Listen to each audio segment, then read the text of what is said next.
Hello friends, career centre में आपका स्वागत है।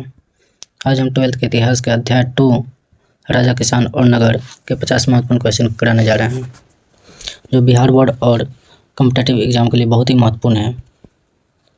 राजा, किसान और नगर अध्याय किस काल से संबंधित है? 600 ईस्वी पूर्व से 600 ईस्वी तक का है। महाजन पदों की संख्या कितनी है? महाजन पदों की संख्या कितनी है? 12, 16, 18, 20। महाजन पदों की संख्या 16 है। महाजन पद का जानकारी बौद्ध ग्रंथ के अंगुत्तर निकाय से मिलता है। ये 16 महाजन पद हैं। मगध की राजधानी राजगृह है। अंक की राजधानी चंपा है। काशी की राजधानी वाराणसी है। वज्र की राजधानी कौशाम्बी है। वज्जी की राजधानी वैशाली है। कौशल की राजधानी श्रावस्ती है। अवंती की राजधानी उज्जैन है। मल की राजधानी कुशावती है। पंचाल की राजधानी अहिच्छत्र है या कंपिल्य। चेदी की राजधानी शक्तिमती है। कुरुक्षेत्र का राजधानी इंद्रप्रस्थ है। मत्स्य का राजधानी विराटनगर है। कंबोज की राजधानी हाटक है। सूरसेन की राजधानी मथुरा है। गंधार की राजधानी तक्षशिला है। असम की राजधानी पोर्टली या पोटन है, जो दक्षिण भारत में मात्र एक है। निम्न में से कौन सा महाजन पद नहीं है?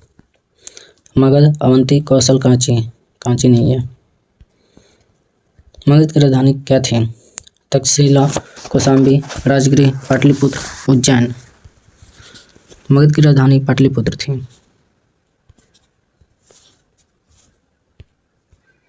मगध का उत्कर्ष का प्रमुख कारण क्या था?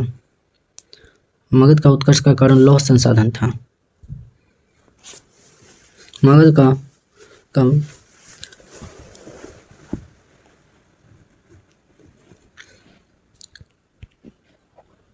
कर किससे लिया जाता था? व्यापारी, कारीगर और किसान, ब्राह्मण। कर लिया जाता था किसान से। भू राजस्व को क्या कहा जाता है? भाग कहा जाता है। किस शासक ने अशोक का स्तंभ बनवाया था? अशोक ने। अशोक का शासन किस वंश से था? मौर्य वंश से था। मौर्य वंश के बारे में थोड़ा सा जान लेते हैं। मौर्य वंश का संस्थापक चंद्रगुप्त मौर्य है, जिसका जन्म 345 ईस्वी पूर्व में हुआ था। जस्टिन ने सेंडोकोटस का गढ़ पुकारा था, जिसका पहचान विलियम जोन्स ने किया था। चंद्रगुप्त को जस्टिन ने सेंडोकोटस कहा था। और विशाख दत्त की कृति मुद्राक्षस में मौर्य काल के लिए वृषल प्रयोग किया गया है। वृषल शब्द प्रयोग किया गया है। चाणक्य या कौटिल्य विष्णुगुप्त जो चंद्रगुप्त को मौर्य साम्राज्य की स्थापना के लिए सहयोग किया था। और चाणक्य का जो कृति है या उनका बुक है अर्थशास्त्र है। चाणक्य ने गद्दी पर 321 ईस्वी में बैठा था। यह अंतिम समय में कर्नाटक के श्रवणबेलगोला में 298 ईस्वी में उनकी मृत्यु हुई थी। ये जैन धर्म गुरु भद्रबाहु से दीक्षा ली थी जैन धर्म के लिए। मेगास्थनीज ने चंद्रगुप्त के दरबार में आया था, जो सेल्यूकस निकेटर का राजदूत था। मेगास्थनीज का बुक जो है इंडिका है। और उत्तराधिकारी जो चंद्रगुप्त मौर्य का उत्तराधिकारी बिंदुसार हुआ, जो 298 ईस्वी पूर्व में। बिंदुसार को अमित्रघात के नाम से भी जाना जाता है। अशोक ने किस युद्ध के बाद धर्म अपनाया था? मगध युद्ध, कलिंग युद्ध, पाटलिपुत्र युद्ध और तक्षशिला। तो ये मगध युद्ध के समय। बिंदुसार का उत्तराधिकारी जो बना अशोक बना, जो 269 ईस्वी पूर्व में गद्दी पर बैठा था। बैठने के समय में वह अवंती का राज्यपाल था। अशोक के मास्की गुर्जरा और नेतुर लेख से अशोक का नाम मिलता है। अशोक के अभिलेख 3 प्रकार के: शिलालेख, स्तंभलेख और गुहालेख।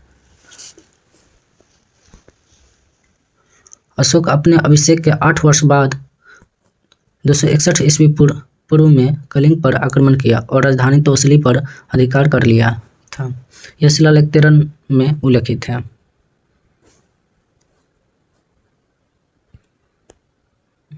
अशोक ने किस युद्ध के बाद धर्म अपनाया था? कलिंग युद्ध।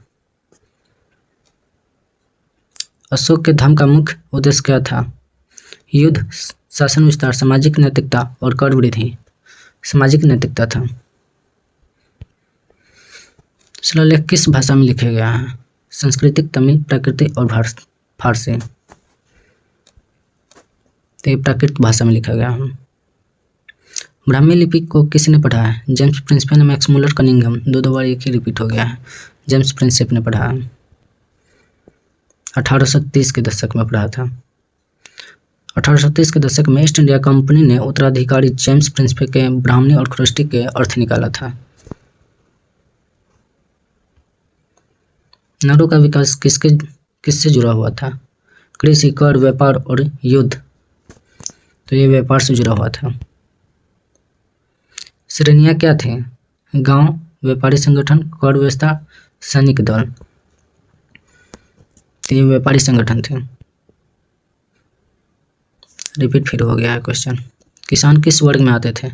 शासक, व्यापारी, उत्पादक, पुरोहित। उत्पादक में आते थे। मनुस्मृति किससे संबंधित ग्रंथ है? राजनीति, अर्थशास्त्र, धर्मशास्त्र और युद्ध।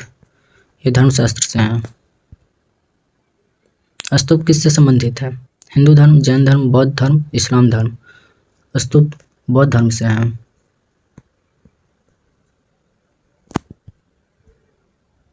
सांची स्तूप किस राज्य में है? उत्तर प्रदेश, बिहार, मध्य प्रदेश और महाराष्ट्र।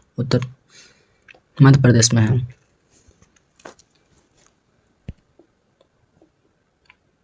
नगरों में रहने वाले प्रमुख लोग कौन थे? किसान, व्यापारी और कारीगर, सैनिक, पुजारी। व्यापारी और कारीगर थे।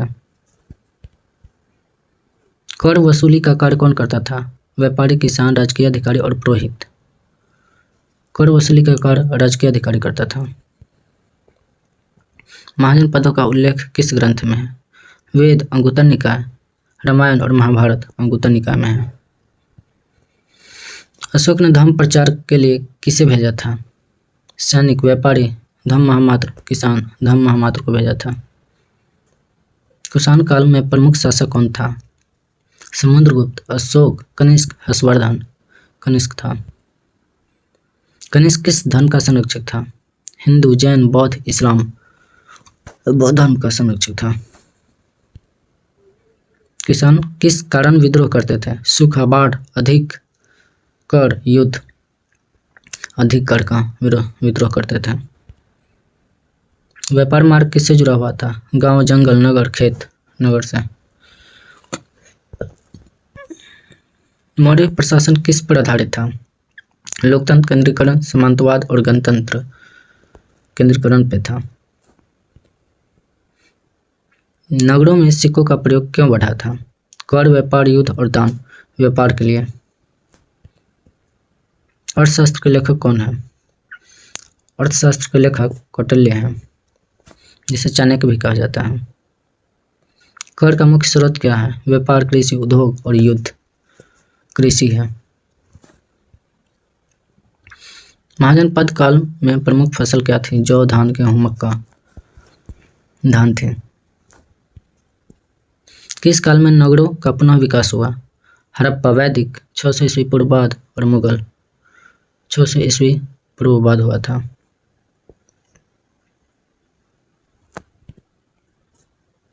धर्म का अर्थ क्या है? कानून, युद्ध, नैतिक आचरण, कर। धर्म का अर्थ क्या है? नैतिक आचरण है। अशोक के शिलालेख कहाँ पाए गए हैं?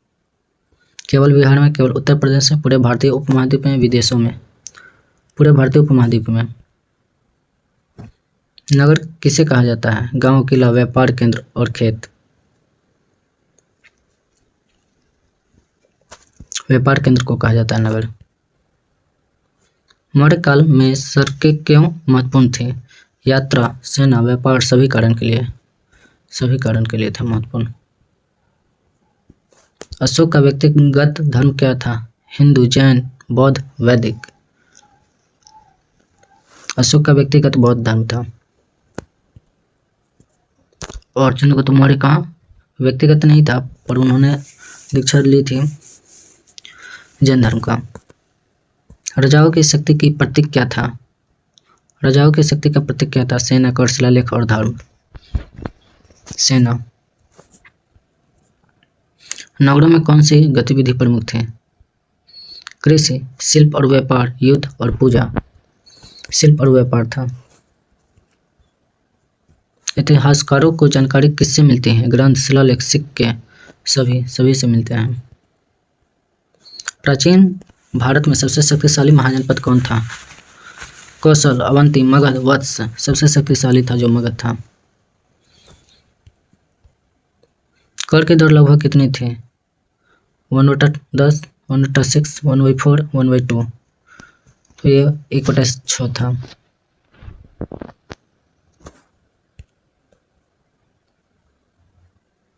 नगरों का पतन किस कारण हुआ? युद्ध, महामारी, व्यापार में कमी और अकाल। व्यापार में कमी के कारण नगरों का पतन हुआ। किसान किस पर निर्भर थे? राजा, मौसम, भूमि और सभी पर थे। मौर्य काल में प्रशासन का प्रमुख केंद्र क्या था? उज्जैनी, तक्षशिला, पाटलिपुत्र और मथुरा। ये पाटलिपुत्र थी। मौर्य काल का प्रशासन का प्रमुख केंद्र क्या था? पाटलिपुत्र था। नगरों में कर किस रूप में लिया जाता था? अनाज, मुद्रा, सेवा। सभी रूपों में।